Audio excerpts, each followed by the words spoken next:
আগেরবারে আমার সাথে যেটা হয়েছিল, আমি বিজেপিকে ভোট দেওয়ার কারণে কিছু দুষ্কৃতী টিএমসির ওখানে ছিল ফাঁকা জায়গায় 25-30 জন মিলে আমাকে গরু বেটা করেছিল।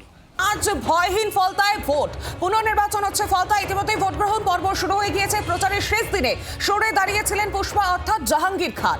একতরফা ভোটে কড়া নিরাপত্তা ফলতার ভোটে। 35 কোম্পানি কেন্দ্র বাহিনী রয়েছে। গোটা এলাকা, গোটা বুথগুলোকে কিন্তু কড়া নিরাপত্তা চাদরে ঘিরে ফেলা হয়েছে। এই মুহূর্তে ভোটদান প্রক্রিয়া তা কিন্তু শুরু হয়ে গিয়েছে। সেই ছবি আপনাদেরকে দেখাচ্ছি। কড়া নিরাপত্তা বলায় রয়েছে। তবে এখান থেকে যে প্রশ্ন, জাহাঙ্গীর খান তিনি কোথায়? পুষ্পা অর্থাৎ জাহাঙ্গীর খান তিনি কিন্তু আগেই মঙ্গলবার জানিয়ে দিয়েছিলেন, সাংবাদিক বৈঠক করে তিনি প্রার্থীপদ ছেড়ে দিয়েছেন। তবে এই যে কেন্দ্রগুলো রয়েছে সেখানে কিন্তু দেখা যাচ্ছে না তৃণমূলের এজেন্টদেরও। আরো বিস্তারিত জানি সরাসরি এই মুহূর্তে কি ছবি উঠে আসছে। আমার সঙ্গে রয়েছেন প্রতিনিধি নকিব উদ্দিন গাজী। নকিব, বুথে বুথে তৃণমূলের এজেন্টদের দেখা যাচ্ছে না, তবে যে জাহাঙ্গীর খান একসময় তাবড় নেতা তারও কোনো পাত্তা নেই। কি ছবি উঠে আসছে, ভোটাররা কি বলছেন? সবই তোমাকে প্রথমে বলি, আমি যে জায়গাটা দাঁড়িয়ে আছি এটা কিন্তু জাহাঙ্গীর খানের পাড়া, অর্থাৎ জাহাঙ্গীর খানের বাড়ির সামনে প্রাইমারি স্কুলে দুটি বুথ হয়েছে, 192, 190। সেই বুথে কিন্তু ভোট চলছে শান্তিপূর্ণভাবে এখন দেখতে পাচ্ছি। তবে সেই বুথে কিন্তু তৃণমূলে কোনো এজেন্ট নেই, একদম জাহাঙ্গীর খানের ঘরের সামনে। একটু ঘরটা দেখাবার চেষ্টা করবো। রঞ্জিতকে বলবো যে বিল্ডিংটা, নতুন যে বিল্ডিংটা দেখতে পাচ্ছ সময়, তোমার চোখ দিয়ে জি24 ঘন্টা দর্শকদের দাঁড়াচ্ছে যে নতুন যে বিল্ডিংটা, এটা হচ্ছে জাহাঙ্গীর খানের বিল্ডিং বাড়ি। এবং তার বাড়ির সামনে যে স্কুলটা আছে, সাদা রঙের যে স্কুলটা আছে, সেই স্কুলের মধ্যেই ভোট চলছে। যে ভোট প্রক্রিয়া, অর্থাৎ যে এই 192, 190 নম্বর যে বুথ, সেই বুথে কিন্তু যে ভোট, সেই ভোট কিন্তু মানুষ ভোট দিতে আসছে। এবং যে কেন্দ্রের বাহিনী অন্য বারের তুলনায়, আগের বারে যে কেন্দ্রের বাহিনী ছিল তার তুলনায় কিন্তু এবারে অনেকটাই বেশি।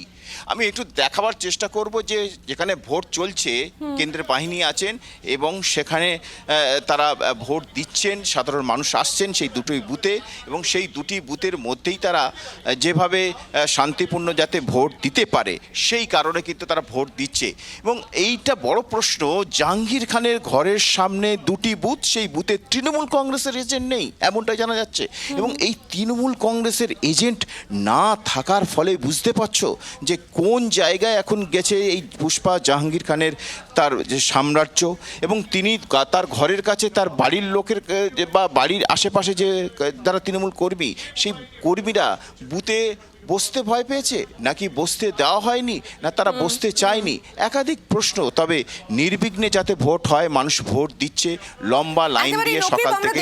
এই দুটি বুথ ইতিমধ্যে লাইনে দাঁড়িয়ে রয়েছেন, তাদের সঙ্গে যদি কথা বলা যায়, কি বলছেন তারা?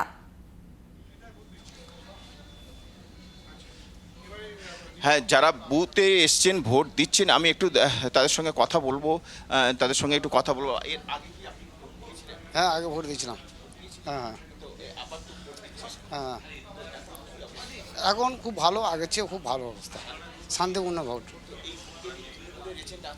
না, এখন নেই। হ্যাঁ হ্যাঁ, এটা জাহাঙ্গীর খান বাড়ি। হ্যাঁ, ওখানে এখানে উনি ভোট দেয়। সেটা ঠিক বলতে পারবো না। না, আমাদের কোনো ভয় লাগতো না আগে। না না, আমাদের কোনো সমস্যা হতো না। ঠিক আমি বলতে পারবো না, আমি গাড়ি নিয়েছিলাম, বুথে গাড়ি নিয়েছিলাম, এদিক ওদিক গাড়ি নিয়ে ঘোরাঘুরি করছিলাম, আমি ঠিক বলতে পারবো না। আমার নাম মহেশ। বুঝতে পারছো যে এই জায়গাটা একটু সমস্যা আছে, কারণ এখানে নিরাপত্তার বিষয় থাকে এবং ভোট কেন্দ্রে যারা ভোট দিতে এসছে তাদের নিরাপত্তার বিষয় নিয়ে যে নির্বাচন কমিশনার যে কেন্দ্রের বাহিনী আছে, সেই কেন্দ্রের বাহিনী কিন্তু বেশি দূরে যেতে চাইছে না। ফলে তুমি বুঝতে পারছো যে কেন্দ্রের বাহিনী এখানে মোতায়েন করা হয়েছে এবং সাধারণ মানুষ ভোট দিয়েছেন। বলছি, ভোট আগে দিয়েছিলেন ভোট? হ্যাঁ। ফের দিলেন? হ্যাঁ এই জায়গাটা কোন এরিয়া, মানে কার এরিয়া? জাহাঙ্গীর খানের তো এটা এরিয়া। হ্যাঁ, জাহাঙ্গীর খানের ছিল। ভিতরে কি দেখলেন তৃণমূলের এজেন্ট আছে? না। হ্যাঁ, তো ভোট দেওয়ার সময় আগের বারে ভোট দিতে কিন্তু সমস্যা হয়েছিল। হ্যাঁ, সে অনেক সমস্যা। এই আমার নাতিকে ভোট দিয়ে যাওয়ার সময় মারধর করেছিল, রাস্তায় মারধর করেছিল এই নাতিকে, ওই জন্য। ভোট দিতে আসার সময়? হ্যাঁ, না, ভোট দিয়ে যাওয়ার সময়। এখন এখন আর কোনো ভয় নেই। ভোট দিয়েছে? হ্যাঁ আপনি ভোট দিয়েছেন? হ্যাঁ। আগের বারে কি হয়েছে?